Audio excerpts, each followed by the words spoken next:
నుదుటన విభూది, చేతిలో జపమాల. కన్యాకుమారిలో 3వ రోజు ప్రధాని మోదీ ధ్యానం. కన్యాకుమారిలోని వివేకానంద రాక్ మెమోరియల్లో ప్రధానమంత్రి నరేంద్ర మోదీ ధ్యానం కొనసాగుతోంది. ఇవాళ ఉదయాన్నే నిద్ర లేచాక సముద్ర తీరం నుంచి సూర్యోదయాన్ని వీక్షించి సూర్య భగవానుడికి ఆర్ఘ్యం సమర్పించారు. పూజాది కార్యక్రమాలు పూర్తి చేసుకున్నారు. కాసేపు ప్రాణాయామం చేసిన మోదీ ధ్యాన ముద్రకు ఉపక్రమించారు.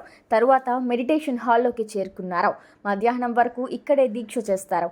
ఇవాళ దీక్ష ముగిశాక 133 అడుగుల తిరువల్లవర్ విగ్రహం దగ్గరకు వెళ్లి అంజలి ఘటిస్తారు.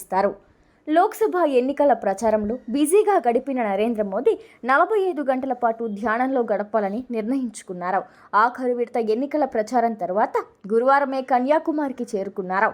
ముందు భగవతి అమ్మన్ ఆలయంలో ప్రత్యేక పూజలు చేశారు. తర్వాత ఫెర్రీలు వివేకానందుడి విగ్రహం వద్దకు చేరుకుని ధ్యాన మండపంలో రామకృష్ణ పరమహంస, మాతా శారదాదేవి చిత్రపటాలకు పూలమాలలు వేశారు.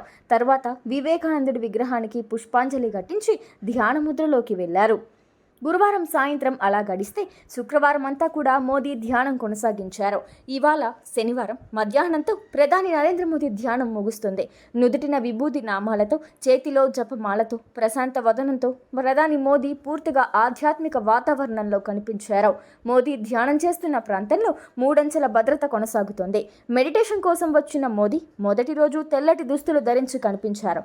నిన్న కాషాయ వస్త్రాలతో జపం కొనసాగించారు. ఇవాళ గంధం రంగు బట్టల్లో పూర్తి యోగిలా కనిపించారు.